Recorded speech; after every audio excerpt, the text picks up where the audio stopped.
It's a fascinating analogy, Stuart, where the reptilians went underground, which then was perceived to be hell, and they the devil and evil, and it just incredible. It does make sense.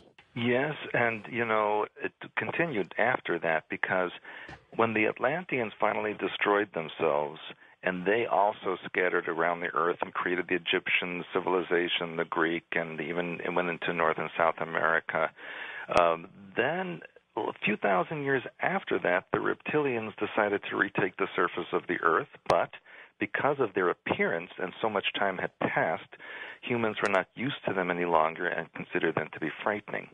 So what they did was create a hybridization program. And the hybridization program basically was for the reptilians to take back the surface by breeding and intermarrying with the human population. But I need to go back just one more time to when the Lemurians and the Atlanteans were at war, just to explain something. There was a period of time when a peace negotiation was in process, and during that time, they decided to create a new type of being on the planet that would be a mixture of reptilian and human. And this was prior to the devastation. Right, this was prior. This was an attempt at peace between the two. Okay. And the thing is, the deal was the reptilians wanted to take the foundation as the androgynous reptilian body and then add mammalian or human genetics to it.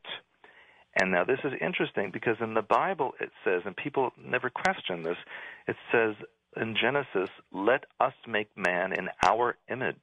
And so why is it plural? Who is the we and who is the our?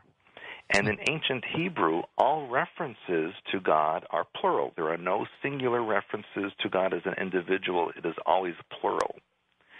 And if you look at the way human beings gestate in utero, you see that in the first few weeks of life, they are basically androgynous reptilians.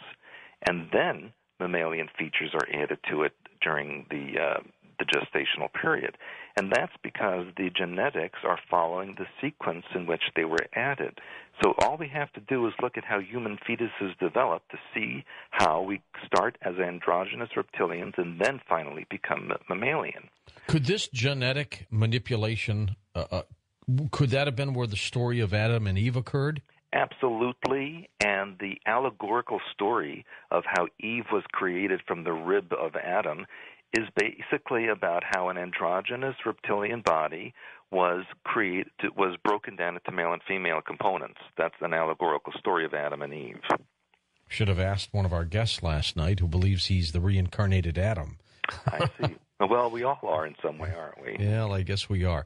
Okay, so some of the stories that we hear about in Genesis, the fallen angels, the taking of women, earth, Yes.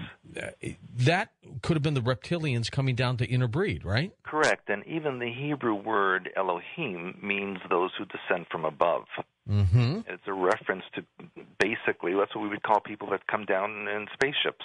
Okay, how many reptilians fled underground after the devastation? What do you think? My estimate, or the estimate that we've been told over the years at Montauk, was approximately 3 million. But I can't verify that number, obviously. That's just what we were told. Okay. And that they did, because they're androgynous, they replicate on a parthenogenic basis. They don't need any spouse. They just create during a cycle and give birth. Are they underground now? Yes, they are still there. And, if you look at current events and you look at China and other areas where all of these mining accidents are occurring and people are dying underground, I know that a lot of those mining accidents are cover stories about what's going on underneath the ground where the reptilians are battling human beings. And this occurs even here in North America, where we have over 130 underground bases in this continent, and there's a lot of battling going on under the ground, especially in the Mojave. Are there flying crafts still around that belong to the reptilians? Yes, there are, and I do have to say that a large percentage of the so-called UFOs that we see that are reported in this planet, many of them come from here. There are not so many from elsewhere, but many come from from our planet. Who has the higher technology, the reptilians or Earthlings, I guess? Both. We have government craft, and we also have the reptilian craft. And we have, of course, a mixture of others that come here. But for the most part, there's only 4 or 5 alien civilizations now that interact with this planet that are allowed to come here. There used to be a lot more years ago, and that's been stopped because of the government taking over a lot of the control systems of interactions with aliens. Are we interacting now with the reptilians, or are we at war with them? That is a very good question, because the Illuminati, who are basically the descendants of the hybridization program, have their own agenda, and their agenda is a bit different than the original reptilian agenda. Okay, so we're getting into a little David Icke a little bit, right?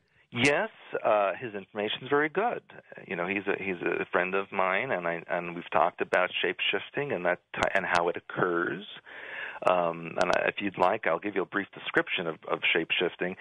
When a person has a split of 50-50 genetics, in other words, 50% reptilian, 50% human. God, what would you look like at a 50-50 split? Well, that's the thing, is what would the genetics defer to? It goes by the mind pattern or the soul personality operating the body. So, for example, if you have a reptilian soul personality in such a body, the body would defer to reptilian genetics and manifest as a reptilian. If you needed to hide behind a human form, and you needed to be in public as a human, but you had this reptilian body, the only way to maintain the human form is by ingesting human hormones, blood, organs, etc., that would then jump or boost the human genetics to manifest in that form instead. And that is why many of these Illuminati societies have these sacrificial rituals or sexual rituals where they bring up the human harmonics or energies so that they can maintain the human form. Some people I've looked at have what I've always thought to be reptilian-looking eyes. Yes. Can these shapeshifters, can they hide the eyes? Yes, they can, but you know, when they get very angry or they get very intense, the eyes shift. And you can see this a lot. They get yellow or they get black. And they look like slits, instead of the round pupils. And you can see that this happens sometimes on TV. If you look at sometimes some of the government officials when they're speaking, on occasion you can see that happen briefly. And you have to ask yourself, and you look at all these skin conditions that these leaders have, where suddenly they're going to the hospital, getting skin lesions removed, et cetera, and that's when you shapeshift frequently. The body then starts to lose the genetic memory of what shape am I. So very often when they go back to human form, there's a spot or two here or there that maintains reptilian form, and then they have to cover that up. Give me a painted picture here, Stuart, of what a reptilian looks like. There are. I'm picturing a crocodile. Maybe that's not right. Huh? Well, that's not exactly right, but we know that there are 7 different species within the Draco Empire or hierarchy. And interestingly, when the Soviet Union sent a vehicle to Venus in the 1980s to actually go below the cloud layer and shoot pictures before the heat destroyed the camera, right, it sent back a picture of the surface with 7 domed areas in a row.